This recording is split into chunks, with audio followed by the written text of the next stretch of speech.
Hi, this is Dr. Smith and I am Jill Nesbitt, and today we're going to talk about some of the different philosophy behind the training manuals that says I don't have any management training.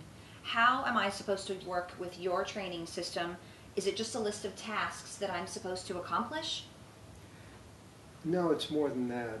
It's a philosophical base. So that everything that you do, and any dentist does in his practice, is based on the Baldrige principles.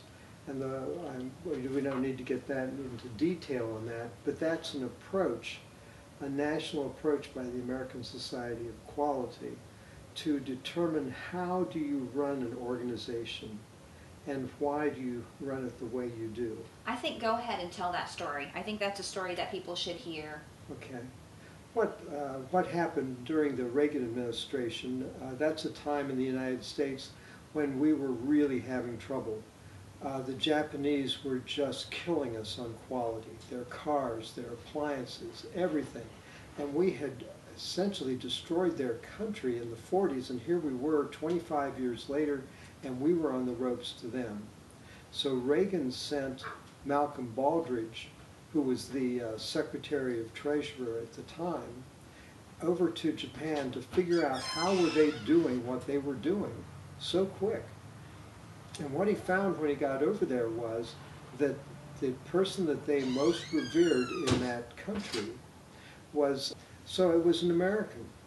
And the American had tried to give his ideas on how to run an organization to the car companies in this country, and nobody was interested. So he went over there and developed these ideas. So Crosby's ideas were on quality circles, that you took responsibility. Each worker within the company took responsibility for the success of the company. But the only way that the worker could understand what that level of success was that the leadership of the company had to be able to explain to everybody that was working there, what are we doing? What's our vision? Why are we accomplishing whatever it is that makes sense? And if it makes sense to the worker, what the company is doing, and they get the buy-in, then they can begin to develop quality. So at the time, in the 60s, on a line of production line, there would be one person at the end of each line, and that was the quality control person. And that person would then say, this is a good piece, pass it on, or this piece is defective, and they'd trash it. And then they measured how well they were doing by what percent they were able to pass on to the next person. And Crosby said, well, this is oh, it's Edward Deming. That's who I wanted to have. So what Deming said was, this is silly. Every person should be responsible within the organization. So he eliminated that quality person at the end of the line and gave that responsibility to everyone. But you can't give responsibility unless you also give information about what's going on. How well is the company doing? How much money are we making? What's our success rate? How well are we doing in the market? How well are we selling? All those kinds of things. Well, so Deming brought all these principles back to the United States, and that started the quality movement. And when Baldrige brought it back to the president, he said, well, we've got to do that. And then with the American Society of Quality, they started the Baldrige Award, which is actually named after himself. And so on an annual basis, any business that wants to, any organization that wants to, will go ahead and fill out an application.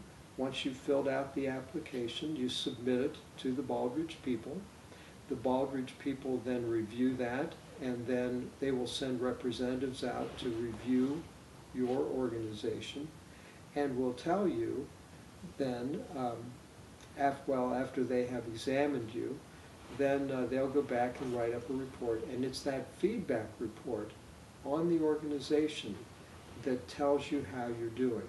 Now, that's a lot of work, and that's more than most people would want to do. But my interest has always been in how organizations work. I majored in sociology and minored in English when I was in school.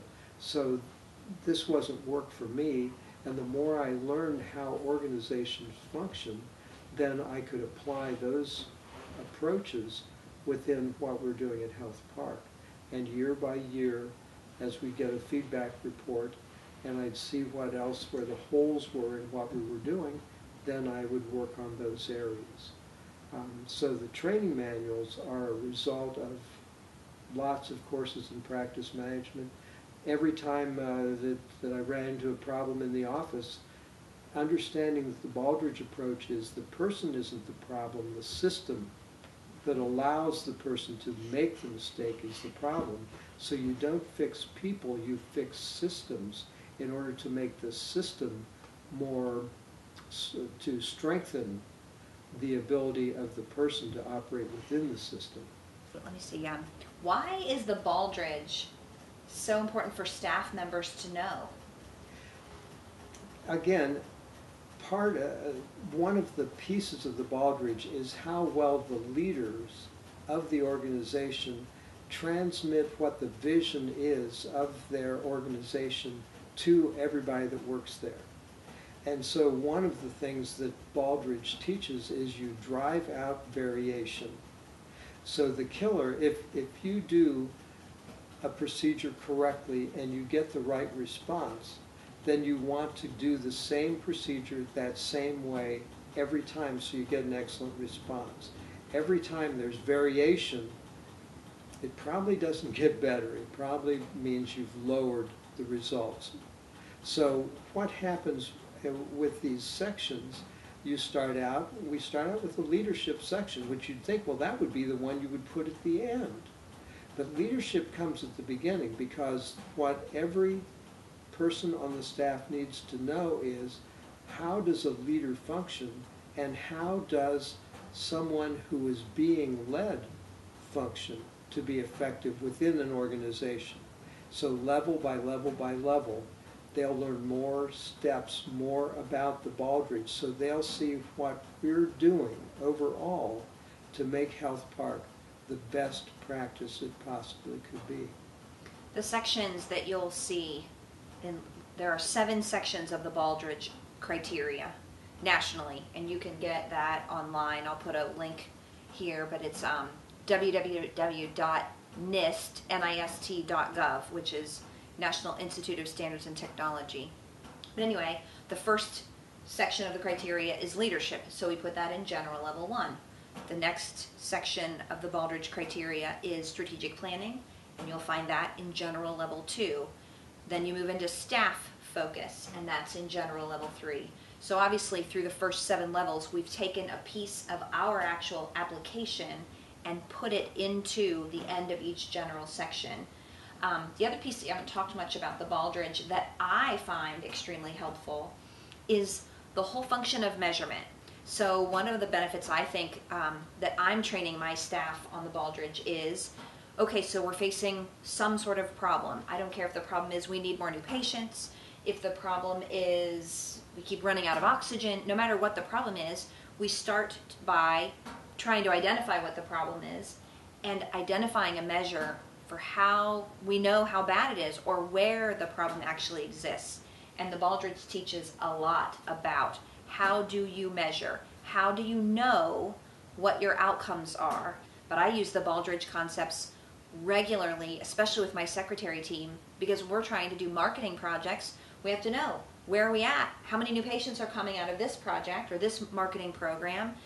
So how do we know if it's been successful? And they learn the measurement piece of that. And when we get them oriented into thinking about actual measurement, again, now you've taught them, it's not just that we feel like we're doing better, we can measurably tell exactly how much better we're doing. Jill, I'm glad you asked me that question.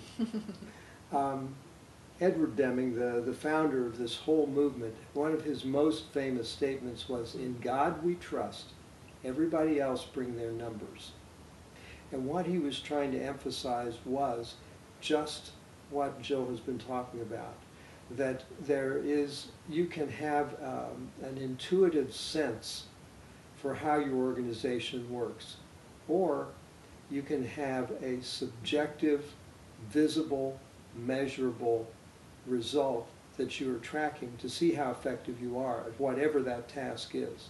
The one story that comes to mind is the very first year that I tried to put this application. Now imagine yourself as you're talking about trying to institute the Health Parks approach with training manuals and all this process, that you have no idea what you're doing.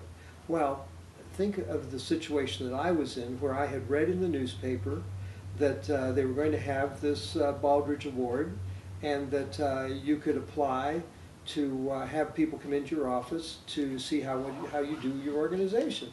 So I thought, well, heck, that would really be a good idea. So what I did, I went ahead and wrote the application.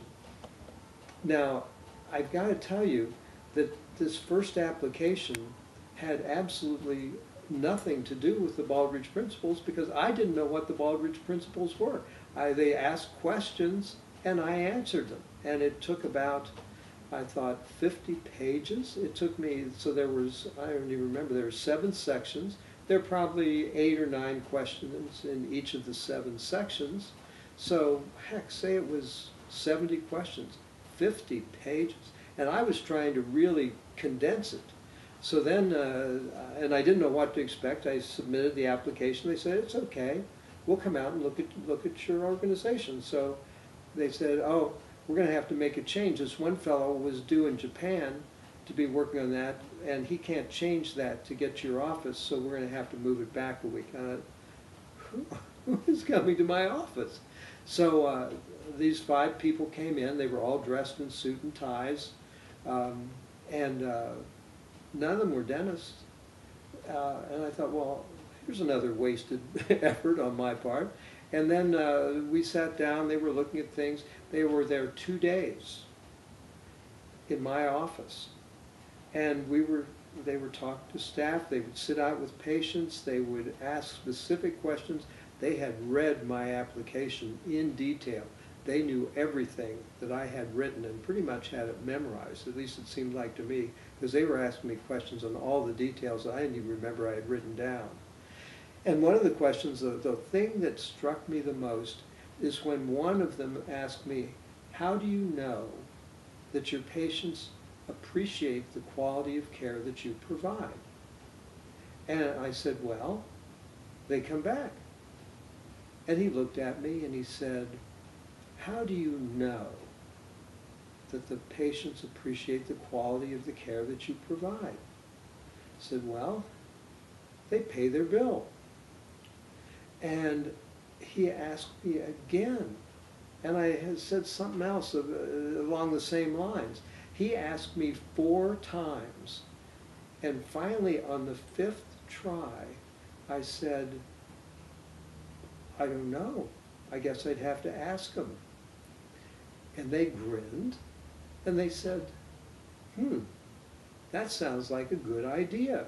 And that's about as prescriptive as they got. So the Baldrige isn't, when you get this 50-page report back, it's not prescriptive. You need another telephone at the front desk. Dorothy is taking too long a break.